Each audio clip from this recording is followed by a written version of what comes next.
Due to the graphic nature of this urban legend, listener discretion is advised. This episode includes descriptions of self-harm. We advise extreme caution for children under 13. You're taking a picturesque drive through the woods. The vibrant maple trees stand out against the dull black of the road. Something darts from trunk to trunk, too fast for you to make it out. You park to get a better look at the scenery, perhaps see a deer or two. The woods are still again, but for the soothing rustle of the beautiful autumn leaves. A hatchet crashes into your window, pulls away, then crashes in with renewed savagery. Through the spider-webbed glass, you see your wild-eyed attacker. It's the Easter Bunny.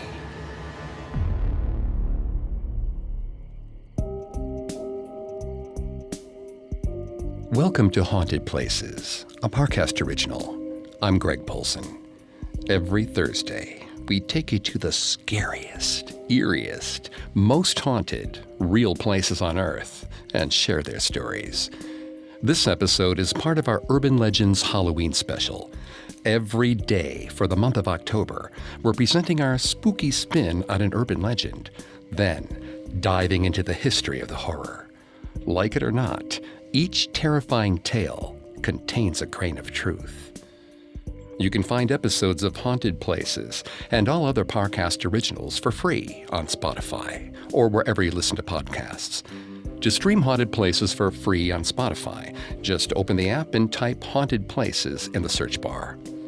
At Parcast, we're grateful for you, our listeners. You allow us to do what we love. Let us know how we're doing. Reach out on Facebook and Instagram at Parcast and Twitter at Parcast Network. And if you enjoy today's show, the best way to help is to leave a 5-star review wherever you're listening.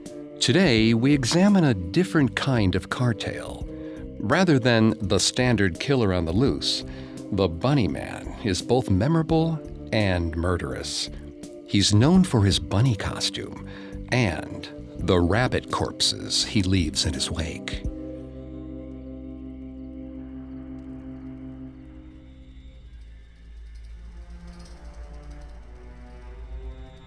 The Bunnyman is rooted in a set of real-life incidents that occurred in Burke, Virginia in 1970. A first-year Air Force cadet reported that he and his fiancée were attacked by a man in a white bunny costume while in their parked car.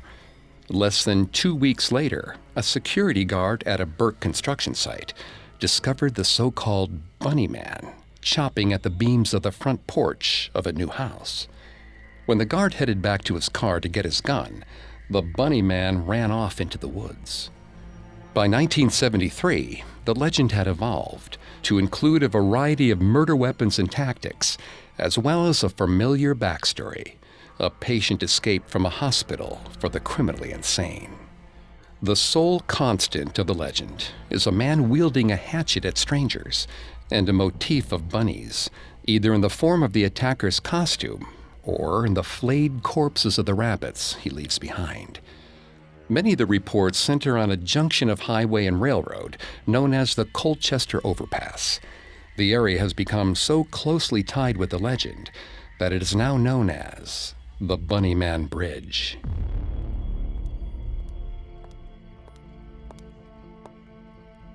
Aaron had only been on the job for a handful of days when he found out that the mental hospital was being shut down. The citizens of Fairfax County just didn't want an asylum in their backyards. He didn't want to go through the hassle of looking for another job. There were no jobs to be found, truly, despite President Truman's claim that the war in Korea would halt the Reds and strengthen the economy. Aaron's co-worker told him not to worry. The patients would be moved to the local prison, and the hospital's guards could move with them. Neither they nor the new inmates would know the difference. Aaron had heard stories about the prison. Warfare between the guards and the prisoners was supposed to be commonplace, as were makeshift weapons and mysterious injuries. Aaron was just trying to make a living. He didn't want to be involved in all that. But he was stuck. The whole country was in recession, and Fairfax County in particular seemed to be losing employment opportunities by the second. He could take the job at the prison, or he could go back to looking for work while his stomach rumbled and his house remained in an eternal state of darkness. He didn't even have money to buy candles right now. Aaron didn't know if the prison could find a way to be worse than the hospital. There were already 8 patients to a room that was meant for 3. No sunlight and no clean waterways left both the people and the cells looking dingy. Fecal matter smeared the walls.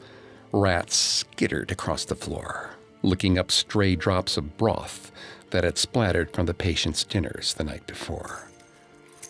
The patients were always packed together like sardines in a dented and dingy can. None of them were able to move well in the restrictive clothes that were part of their treatment plans. The doctor claimed it was for the best, but Aaron always wondered if that was actually the case. On the day of the move, Aaron and the other guards went from cell to cell, gathering the patients into the hallway. The patients muttered to themselves, but were mostly compliant. Most had the glazed look of men who had been given far too much to drink. One stumbled, struggling with the chains between his legs. Doug Griffin. He was young but large, a giant, asleep on his feet. Aaron helped him up. He asked if Doug was okay, but the patient just stared at him vacantly. Aaron often wondered what Doug would say if he could. He always seemed to be holding something back. The rest of the patients were already moving in a haphazard line down the block with everyone else. But Doug didn't move. He didn't blink. Aaron tried to smile at him, but the flatness in Doug's face unnerved him. It was like looking at a statue. Doug raised his chained hands slowly, as if for a hug. Aaron wasn't supposed to hug the patients. He heard his boss farther down the room telling him to hurry things up. Aaron took a step closer to Doug, hoping to move him along. Doug lunged. His hands closed tightly around Aaron's throat. Aaron's own hands pulled at Doug's chains, trying to get him to loosen his grip. But the man only squeezed harder. Aaron could hear that help was coming for him, but he was having trouble holding on.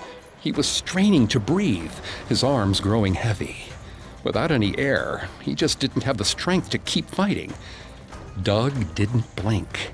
Doug didn't smile. Doug just squeezed until Aaron couldn't feel anything at all.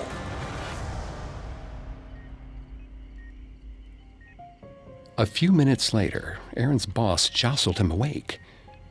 Doug was gone, hopefully medicated, hopefully calm. Aaron told himself that meltdowns just happened sometimes. It was part of the job. He hadn't done anything wrong, and Doug was sick and likely scared. It was a lot of change all at once. Aaron's boss didn't have time to check in on him again, and going home wasn't an option. They couldn't afford to be a man down on a day like today. The passengers were all loaded up. It was time to go. 2 of the other guards helped Aaron to the bus. Aaron took a seat, but he couldn't keep himself from looking for Doug. He wanted to meet his eyes, to show that he forgave him and just wanted him to be safe. But Doug didn't seem upset. He didn't even seem sedated. He was still smiling, calm but alert, like he was waiting for something. Aaron told himself he was being ridiculous and turned away. He looked out the window to his left, studying the flame-like leaves that lined the driveway. The bus took off, careening down dirt roads, trying to make up time. Most of the passengers turned their heads to look out the windows. Others stared vacantly at their laps, muttering to themselves. The guards chatted idly. No one was prepared for the bus to stop. Aaron hit his head against the window as the bus jerked and bucked before landing squarely in a stop. Aaron inspected the passenger window. A small crack bloomed on the glass. Several of the guards left their seats to check what was happening. A herd of deer were blocking the path. Aaron wiped the small trickle of blood from his face and headed outside. He helped some of the other guards move the deer out of the way, carefully shepherding them into the waiting woods. When he stepped back onto the bus, his eyes immediately darted to Doug again. The man's head was barely peeking out over the seat. Aaron casually walked close enough to pass him by. He was drawing bunnies in the condensation on the bus window. Aaron sunk back into his seat, willing himself to keep his eyes on the scenery, hoping to forget Doug's serene but toothy smile. The bus started up again slowly, rocking gently against the small rocks that littered the road. 2 cars overflowing with teenagers raced alongside the bus. Kids jutted their hands and arms out the window, screaming and banging against the sides of the vehicle. A tension spread slowly through the patients as they realized they were surrounded. Aaron gripped the seat.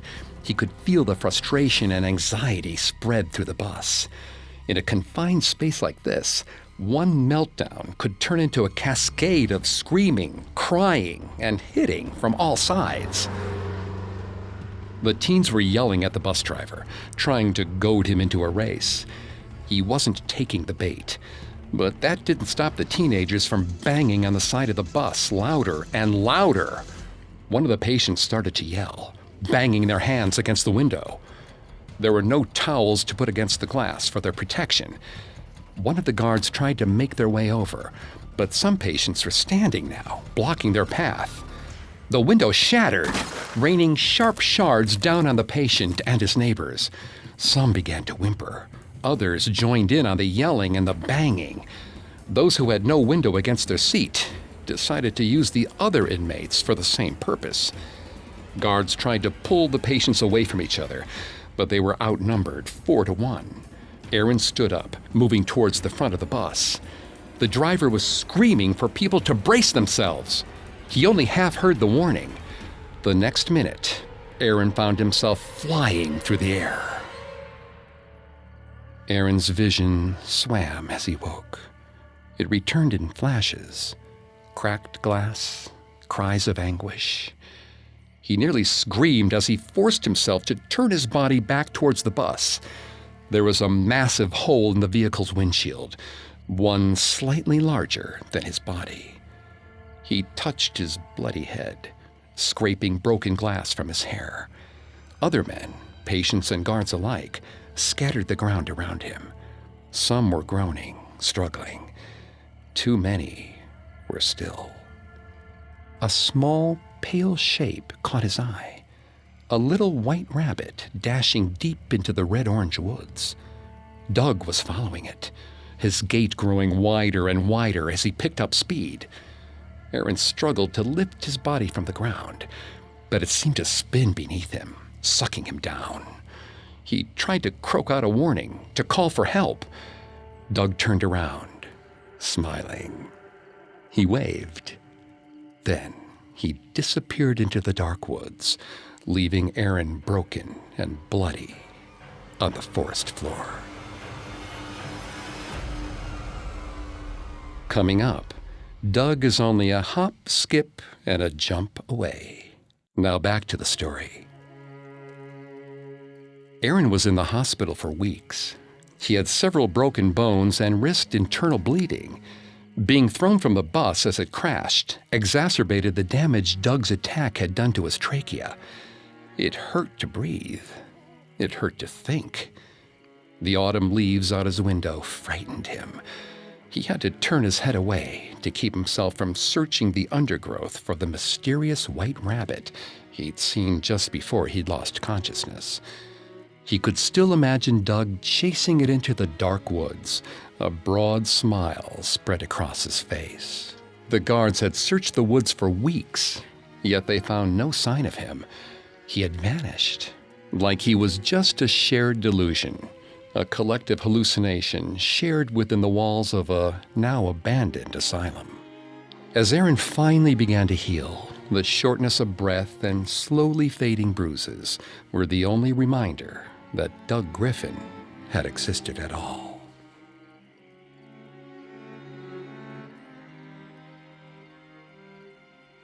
Decades passed, but Doug still loped through the landscape of Aaron's mind. He would see him in line at the grocery store, staring at Aaron with those vacant eyes and serene smile, hiding something Aaron didn't want to contemplate. Sometimes, Aaron thought he saw Doug in the park, playing with a child, reaching up to close his hands around the little boy's neck. Sometimes, Doug sat next to Aaron on the bus, drawing bunnies on the window. At night, Aaron would wake up because he couldn't breathe, feeling Doug's hands pressing against his windpipe. Aaron never told his wife about the attack before the bus crash, or how he wondered every day if he had caused it. Would the lack of delay in leaving have kept them ahead of the teenagers? Would it have all been avoidable if he had just understood Doug's toothy smile? Aaron took a different route through town now, never passing by those dreaded woods.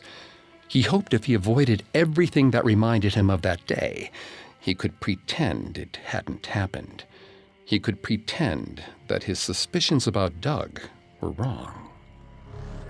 The trees were thicker in his imagination, an undulating sea of red, orange, and yellow, meant to disorient and hide things from the human eye. The tree the bus had crashed into was no longer 12 feet in his head, but 100. It was thick and wide, roots eating away at any attempt to build a road in the area.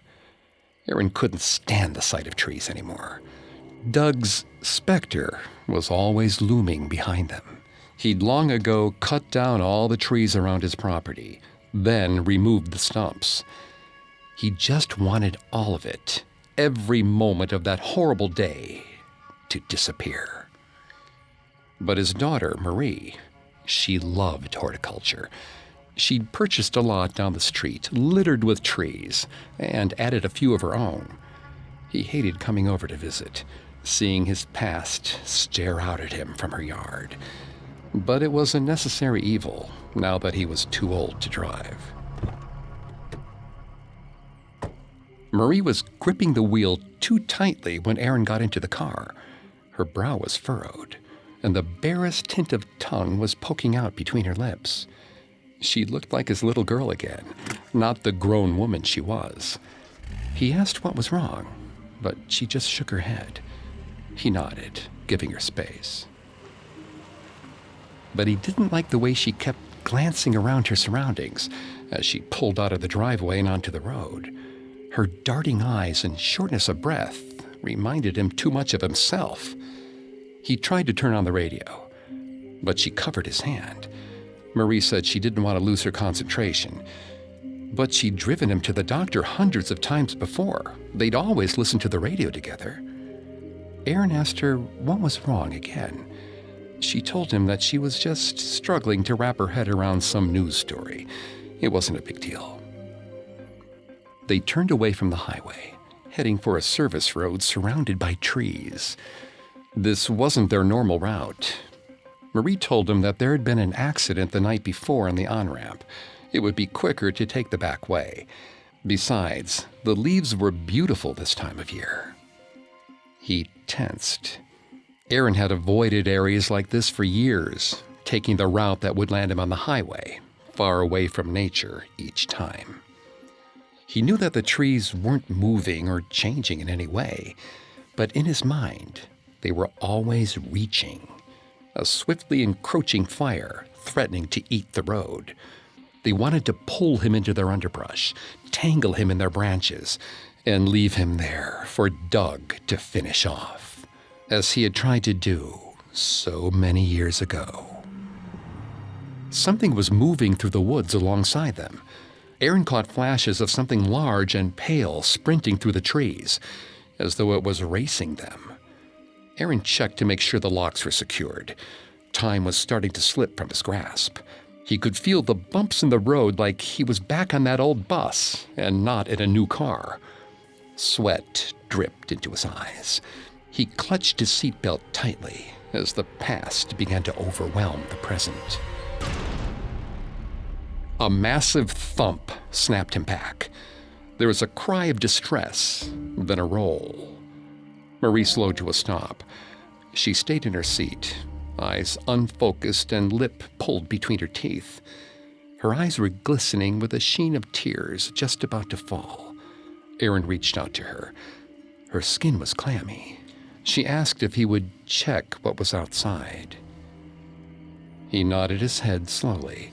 His own fears would have to wait. His child needed him right now. He would not let her down. There was blood splattered across the front of the car, in both streaks and sprays. Aaron wanted to feel horror or sadness, but instead, he was relieved. Whatever had been in the woods racing towards them was gone. He'd been running from this for years, and now he could stop. He'd faced his fears. He headed around to the back of the vehicle. A deer was lying in the middle of the road. Its torso was still rising, just barely. His heart clenched as he watched the animal struggle to breathe. He wondered if there was some way to save it.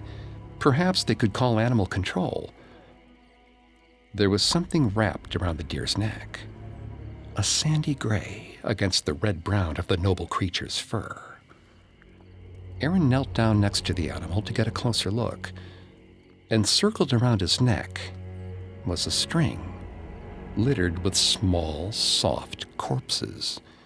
Some were gray, some were brown, but one, at the very center of the macabre necklace, was white.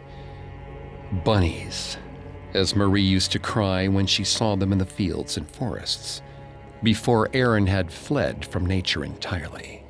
Their intestines hung limply on the asphalt, pulled out of their tiny bodies and left for decoration, like wet red tassels. Aaron didn't understand. He lifted his eyes to the forest.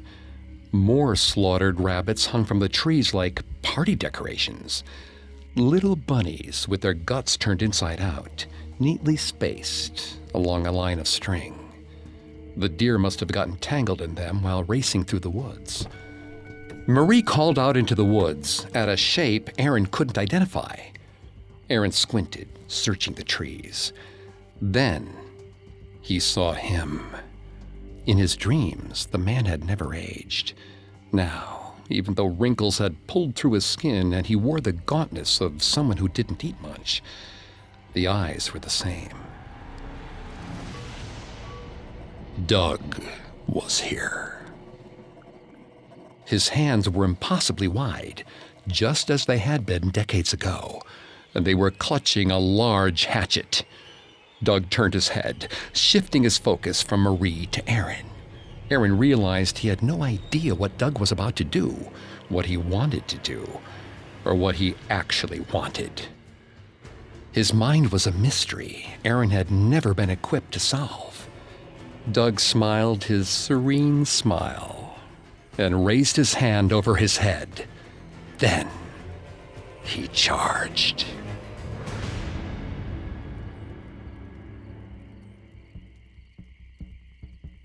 The first printed mentions of the Bunnyman come from the Washington Post in 1970, when two different witnesses encountered a man in a bunny suit wielding a hatchet.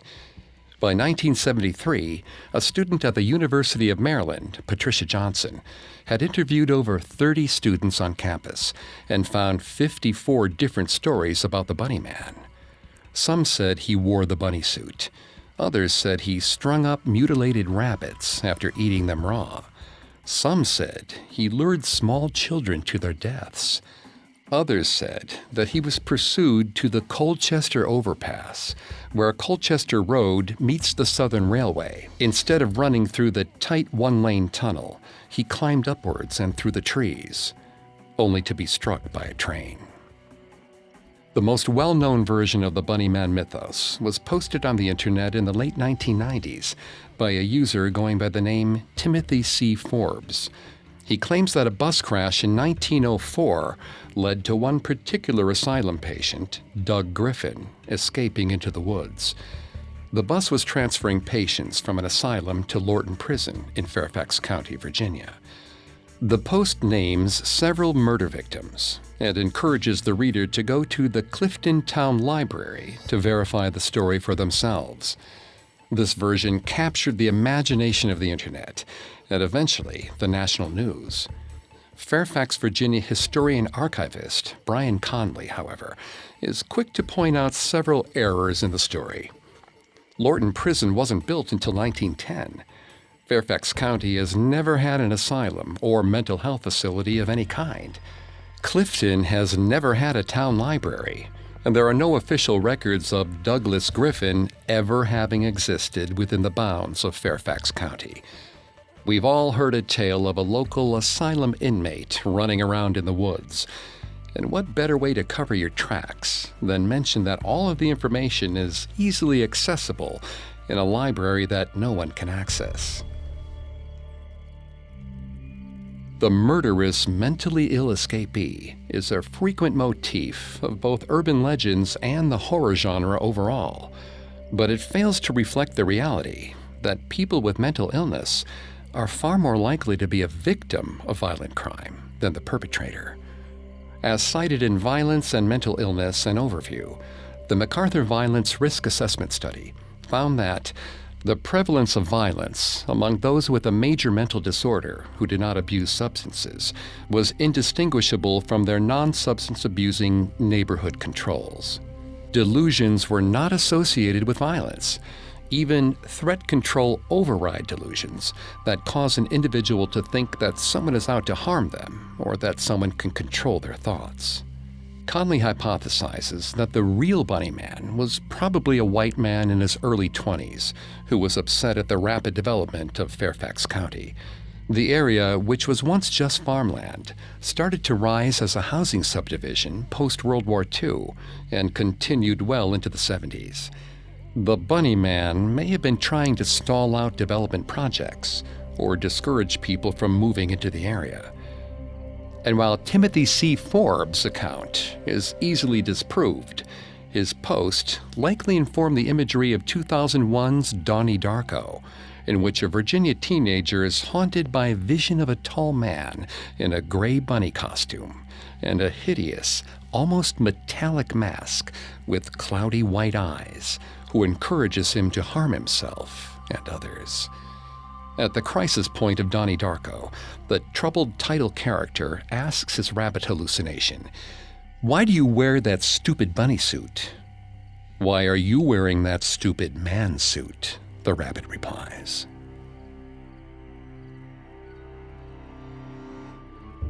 The legend of the Bunnyman distills a quirky but ultimately harmless footnote in the history of gentrification. It's straight out of Scooby-Doo to its strangest elements, a bunny costume and a hatchet. Then it adds a healthy dose of mental illness stigma and finishes with a near universal sensation, the fear of being alone on a country road, at the mercy of whatever lurks in the forests of Virginia or of our minds, whether it's all dressed up for Easter or not.